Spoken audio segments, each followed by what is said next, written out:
Hi, I'm Linda from paperboutiquewithlinda.com, and today I want to share my modified version of a bullet journal.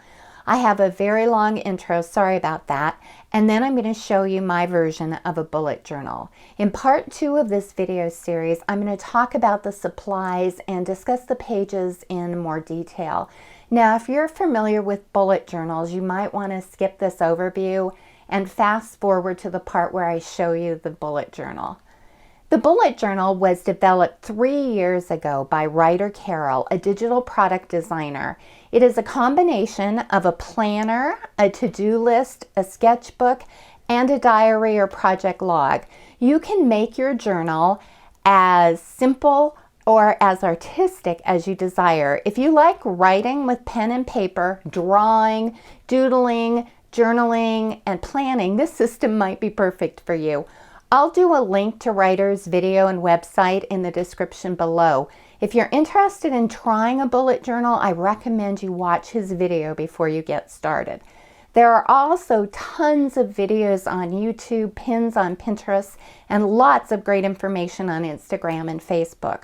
Also check out Boho Berry, and I will link to her blog below. She's an incredible artist and has taken the bullet journal to a whole new level. Well, you can use any notebook as a bullet journal. A lot of people use what's called a dotted Moleskine journal, which is actually a bound journal. I wanted the flexibility to add items or modify my pages, so I decided to go with the ARC system. Most bullet journals are written using only paper and a pen. I'm not an artist, so I modified the concept. I relied on stamps, stickers, and printables to help me. I started this project on August 15th, so please be gentle with me. I am such a newbie to this, but I'm so excited that I wanted to share it with you. My bullet journal measures 5.5 by 8.5 inches. I use the Levenger punch system to punch the holes, and I also use the ARC rings that I purchased at Staples. If this paper looks familiar to you, quite some time ago I did a project planner using similar paper. So check out my YouTube channel to see that video. The great thing about this is it's using a regular size piece of copy paper that I cut in half to make the pages, so it's very simple. The first page of my journal, let me just get the pen out of the way, is just where I have my name and room for my address. In the journal, I actually use cardstock as dividers. You wouldn't need to do that. In fact, when I do this journal again, I'm not going to use the dividers and the cardstock because it takes up too much room. My goal for my bullet journal is to have 3 to 4 months in each journal. Next is the key. I used a very similar key to what Ryder Carroll used. The only major difference is I used a little heart to signify events that touch my heart. Every single thing that goes into the bullet journal is it's either a task or an event or notes or research needed, etc. The area for migrating tasks means I didn't get it done on the day I scheduled it, so I moved it to another day. Forwarded tasks means I went ahead and moved it to a future month. A star represents important, and a check mark represents completed. So it's just a really simple key, and it can be anything that you want it to be. One of the backbones of a bullet journal is the index, and we'll talk a little bit more about that. The great thing about the index is you can add pages and just index them, and makes it super, super organized. The next section is what's called the future log. Most bullet journalists go ahead and do this all by hand using just a paper and a pen and maybe even a ruler. I like to use some of the printables. This printable happens to be from Scattered Squirrel. And what I use my future log for is 6 months in the future. You can use it 6 months, 8 months, whatever works for you. Just some of the big events. And you can see, like, I'll have a little circle for, an event. And if it's just a note, I just will have a little dot. Then I have another divider, and then this is the monthly log. For most bullet journals, a monthly log is divided into two pieces. One on this side with the calendar, and then on this side with either goals or a task list. I wanted to do goals on the same page. These are some of my larger goals for the month, and I put them in a different color. This is the key to the bullet journal. You just quickly write down every day in the month, and then you just go in and write like M for Monday, T for Tuesday, etc. So that's how easy it is to put together a monthly log. And the reason it's called a bullet journal is everything is in a bulleted format. While I was working on my bullet journal, I thought it'd be fun to have a page that talks about why I want to be grateful. So let's take a look at this. It's on page 7. So what I did in the index, you can see the key was on page 1, the index, the future log, the monthly log. My grateful log is on page 7. So every time I add a page, I just add the page number and then put a title, which makes it so flexible. This is just a journaling page. This can be a journaling page. It can be a sketch page. This is just a Zentangle. And I did not draw this. This was a sticker. I'm going to go back and color it in. But for all of you artists out there, you can do whatever you want on these pages. This is an example of the daily page. A lot of bullet journals will have 1 day per page. Some of them will have 2 days per page. I tend to really like to have 3 days per page. And what I did is I took a ruler and divided this. This again is a printable from Scattered Squirrel. I divided it so I could have my morning to do, my afternoon to do, and my evening. And like I said, true bullet journalists will go ahead and do all of this freehand. But I like the convenience of the printables. Let me just show you a couple of things. That's the task. And then here's the arrow where I said it's migrated. I have a rule, like if I didn't get it done on Monday, I'm only allowed to move it twice. So you can see down here, I moved it to Tuesday and I put a little 2. I'm not sure you're able to see that, which means I migrated it 2 times. So that's just my little key. And then I added stickers but like I said, you can customize this. You can go in and do little Zentangle squares here, doodles, whatever works for you. And this is just a couple of other pages. I like to do like 2 weeks in advance. A lot of bullet journalists will just do a day at a time. Then this is the end of the month. I love these little tabs. What you can do is do grocery lists on them. Let's make sure I'm in camera here, or in frame. You can do grocery list, errands lists, and you just pull them out. What I tend to do is pull them out and take them with me. I don't put a page number on it because I don't want it part of the index. You can also just take a photo with your camera.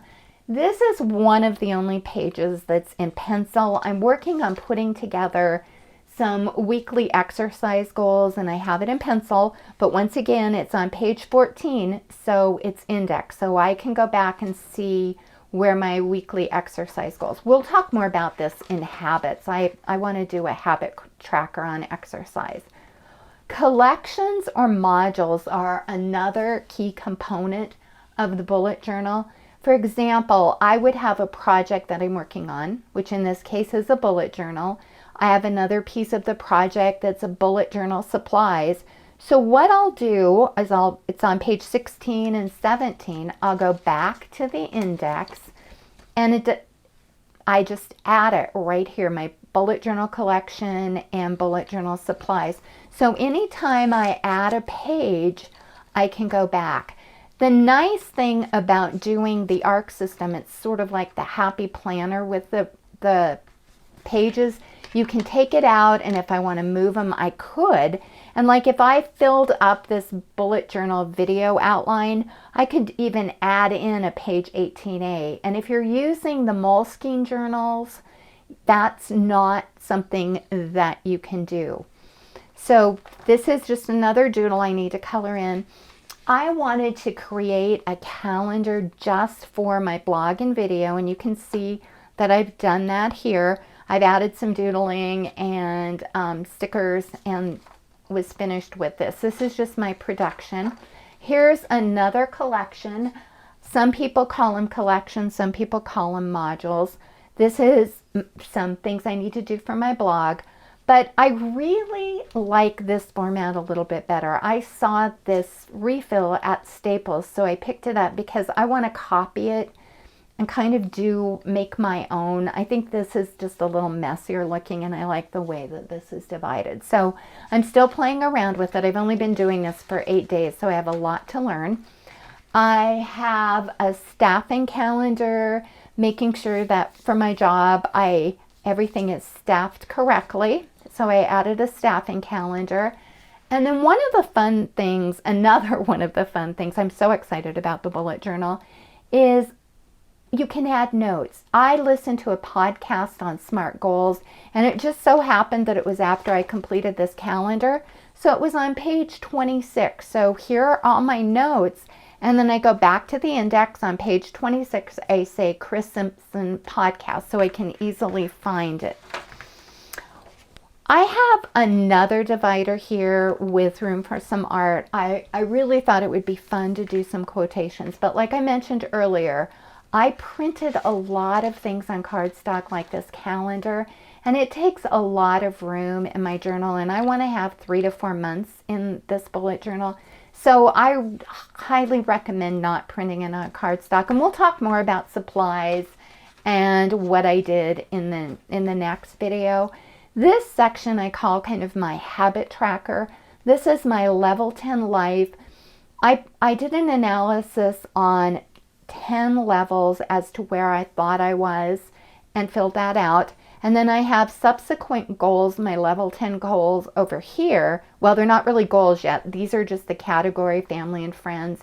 I need to go in and put a goal under each one of those categories. And I made a note to myself that my goal was to get this filled in by August 31st. This is another kind of habit tracker. I want to do meditation each morning, affirmation, visualization, exercise, some reading and scribing or journaling every day for 30 days. So I started this, and that's a whole 30-day tracker at a glance, which is so nice to see everything at a glance. Once again, more room for art. This is for a short-term goal. This is from the Scattered Squirrel that I printed. I haven't filled this out yet. And here's one of the most fun things. This is what's called a habit tracker.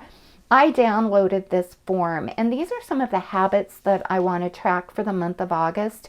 What is great about, and you can see I just started on the 15th, you can do a month at a time on one sheet. So it's really very simple. You can draw this by hand or do a printable. I decided to go ahead last night, finish this about midnight, to do my own habit tracker. So I just created a form and populated it because I'm going to be using this every month.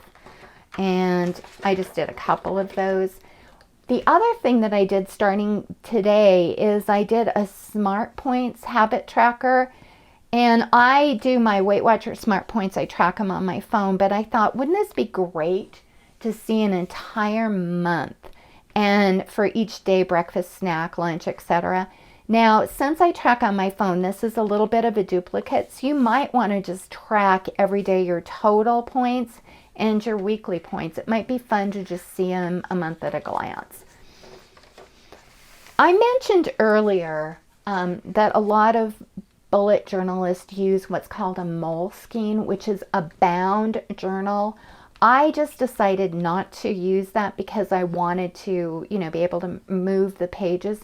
But a Moleskine journal has dots on it. And what I did this morning is try to replicate dotted paper. So I created this in Word, and I can go in and lighten this to have it a little bit lighter dots.